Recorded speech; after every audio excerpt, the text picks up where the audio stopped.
Los microorganismos agrupan a un número muy diferente de seres vivos que se caracterizan porque no se ven a simple vista, solo a través de un microscopio. Los microorganismos son las bacterias, los virus y algunos hongos.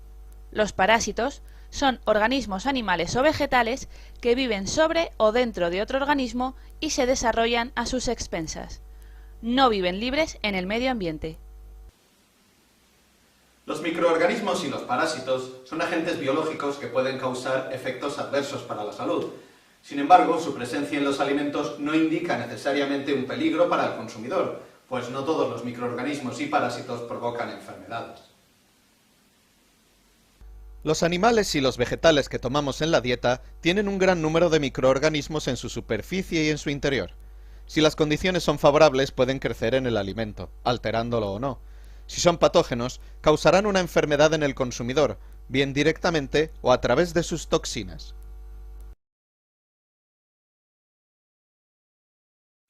Las bacterias son los microorganismos que con más frecuencia causan infecciones alimentarias. Se caracterizan por: son microscópicas, son unicelulares, están presentes en el aire, agua, piel, pelo, boca, nariz, uñas, etc. Y se reproducen por división en dos. Algunas bacterias pueden defenderse de las condiciones exteriores adversas formando esporas, que son formas de resistencia capaces de sobrevivir incluso en latas de conserva esterilizadas. Muchas bacterias patógenas, cuando crecen sobre los alimentos, producen toxinas que pueden ser resistentes al calor, por lo que son muy peligrosas, ya que no se destruyen por la cocción. Algunas bacterias patógenas que transmiten los alimentos alteran el aspecto, sabor y aroma de estos, mientras que otras no producen ni mal olor ni signos de putrefacción, por ejemplo, la salmonela. Por esto, es de vital importancia, para evitar riesgos innecesarios, cuidar la buena conservación e higiene en el tratamiento de los alimentos. Las bacterias, como cualquier ser vivo, necesitan de unas condiciones adecuadas para que crezcan, como son nutrientes, humedad, temperatura adecuada, tiempo y pH adecuado, entre otros factores. Nutrientes. Son las sustancias que necesitan las bacterias para alimentarse. Los alimentos de consumo humano son unos nutrientes muy adecuados para el desarrollo de las bacterias. Humedad. Las bacterias necesitan agua para desarrollarse. Los alimentos, por su alto contenido en agua, son un medio muy adecuado para el crecimiento bacteriano. En los alimentos deshidratados las bacterias no crecen, pero tampoco se mueren, por lo que cuando estos se reconstituyen, las bacterias vuelven a multiplicarse. Oxígeno. Hay bacterias que crecen en presencia de oxígeno, aerobias, y otras que crecen en lugares donde no hay oxígeno, anaerobias. Esto hace que las latas y productos envasados al vacío no den una total garantía de la ausencia de microorganismos patógenos. Temperatura. La temperatura óptima para el crecimiento bacteriano es de 37 grados centígrados, temperatura del ser humano. Sin embargo, las bacterias son capaces de crecer entre 5 y 65 grados centígrados. Por debajo de los 5 grados centígrados las bacterias no mueren, pero se reproducen lentamente. Por eso en la nevera, entre 0 y 5 grados centígrados, tardan más tiempo en reproducirse que a temperatura ambiente, fuera de la nevera. Si el alimento refrigerado se lleva a temperaturas óptimas para el crecimiento bacteriano, éstas vuelven a multiplicarse. En el congelador, donde la temperatura debe ser inferior a menos 18 grados centígrados, las bacterias no se reproducen, ya que hace mucho frío. Por encima de los 80 grados centígrados, la mayoría de las bacterias mueren. Así, cuanto mayor sea la temperatura de cocción y más tiempo transcurra, mayor será el número de bacterias que mueran. El tiempo. En condiciones óptimas de crecimiento, se produce una división celular cada 20 a 30 minutos. Por ello, un solo microorganismo puede transformarse en más de 1000 millones de microorganismos en tan solo 10 horas. pH. Mide la acidez o alcalinidad de un medio. En general, las bacterias patógenas prefieren un pH neutro como el del agua, aunque pueden crecer a valores de pH ligeramente alcalinos. Los pH ácidos dificultan el crecimiento de los microorganismos. El limón y el vinagre son buenos conservantes porque acidifican el medio y dificultan mucho el crecimiento bacteriano. Concentración de sales. La mayoría de los microorganismos no pueden crecer en presencia de concentraciones altas de sales. Por eso, los salazones conservan los alimentos libres de bacterias durante mucho tiempo. Los diferentes métodos de conservación de los alimentos se basan precisamente en modificar algunas o varias de las necesidades de crecimiento de las bacterias. Agentes causales y enfermedades que producen. Los principales agentes de toxi-infecciones alimentarias son bacterias, Salmonella, Listeria monocytogenes, Clostridium perfringens, Clostridium botulinum, Staphylococcus aureus, Escherichia coli. Virus, virus Norwalk, virus de la hepatitis A. Parásitos, Trichinella spiralis, Anisakis, lombrices intestinales, Tenia o solitaria. A continuación hablaremos de los más importantes. Las bacterias son la principal causa de las enfermedades transmitidas por alimentos. Son organismos de tamaño muy pequeño, necesitamos un microscopio para poder verlas. Salmonella.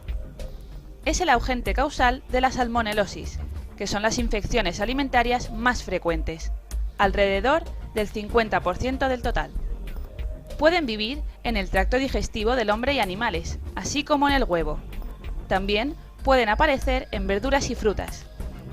El hombre puede ser portador y eliminar bacterias por las heces durante más de un año, de ahí la importancia de la limpieza de las manos. Los alimentos que pueden contener salmonella son carnes, huevos, en especial la mayonesa, leche y productos lácteos no tratados. Las carnes se contaminan por contacto con las vísceras del propio animal, por superficies, tablas de corte, útiles de cocina y el uso de aguas no suficientemente tratadas.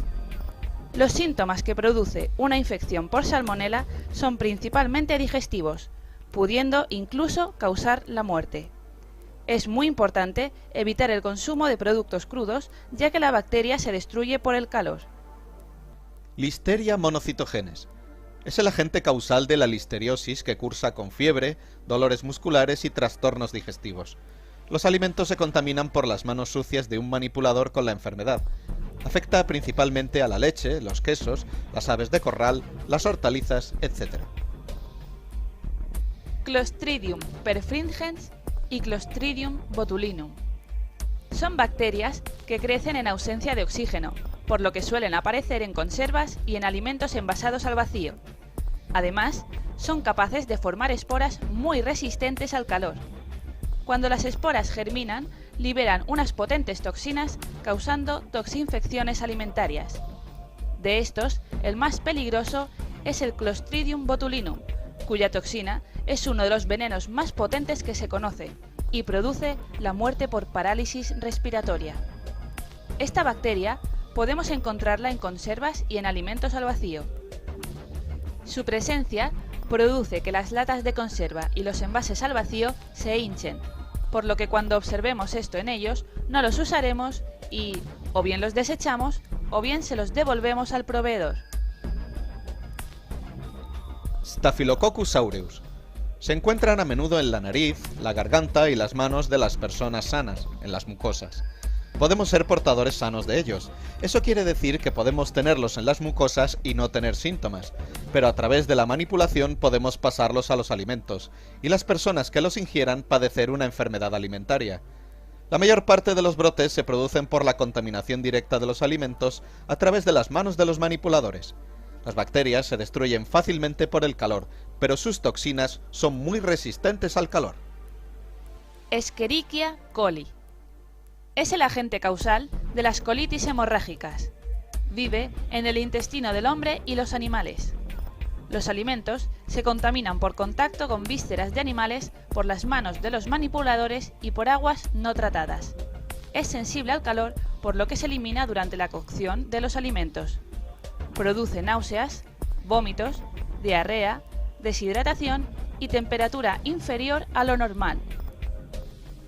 Otra clase de enfermedades transmitidas por alimentos son las producidas por virus. Los virus son un gran grupo de microorganismos que tienen un tamaño muy pequeño, más pequeño incluso que el de las bacterias. Virus de la hepatitis A. La hepatitis A es la enfermedad más común de origen alimentario causada por virus. Se transmite por contaminación fecal oral a través de las manos y afecta a una gran cantidad de alimentos. Virus Norwalk. Produce la gastroenteritis viral aguda, inflamación del estómago y/o intestinos. Es transmitido por la ruta fecal oral a través del agua y los alimentos. Es una afección suave y se cree que producen un tercio de las gastroenteritis de los niños entre los 6 y 24 meses. Aunque el agua es la principal causa de contaminación, los alimentos también están frecuentemente involucrados. Parásitos. Los parásitos que producen enfermedades transmitidas son mucho más grandes que las bacterias. Algunos crecen en el tracto gastrointestinal del hombre y de los animales, pero otros están en los tejidos de los animales utilizados en la alimentación humana. Algunos de ellos son Trichinella spiralis. Se trata de un gusano que infecta principalmente a las ratas, que se devoran mutuamente y constituyen la reserva del parásito. Si los animales, en especial cerdos y jabalíes, se alimentan de manera inadecuada con ratas contaminadas, estos gusanos pasan a sus músculos enquistándose. El hombre se infecta comiendo carne de cerdo, jabalí, caballo, etc. con quistes de triquina y le produce una enfermedad llamada triquinosis. En el intestino humano, las larvas quedan en libertad y pasan al resto de los tejidos, produciendo una reacción inflamatoria importante y su nuevo enquistamiento. Anisakis. Es un parásito de peces que se encapsula en el tejido muscular y vísceras de algunos peces y llegan al hombre por la ingesta de pescado crudo o poco cocido parasitado. Cuando el hombre se infecta por anisakis, las larvas penetran en la mucosa gástrica e intestinal y las inflaman, provocando alteraciones gástricas que pueden llegar a la oclusión intestinal. Hay que tener cuidado porque el ahumado, la conservación en vinagre y la salazón ligera no matan las larvas de anisakis. Sin embargo, se puede garantizar su muerte por congelación durante más de 24 horas y por cocinado del pescado a más de 60 grados centígrados. En el caso del consumo de boquerones crudos, los limpiaremos y congelaremos antes de su preparación durante 24 horas. Tras ello, los descongelaremos en refrigeración y los prepararemos como se hace habitualmente.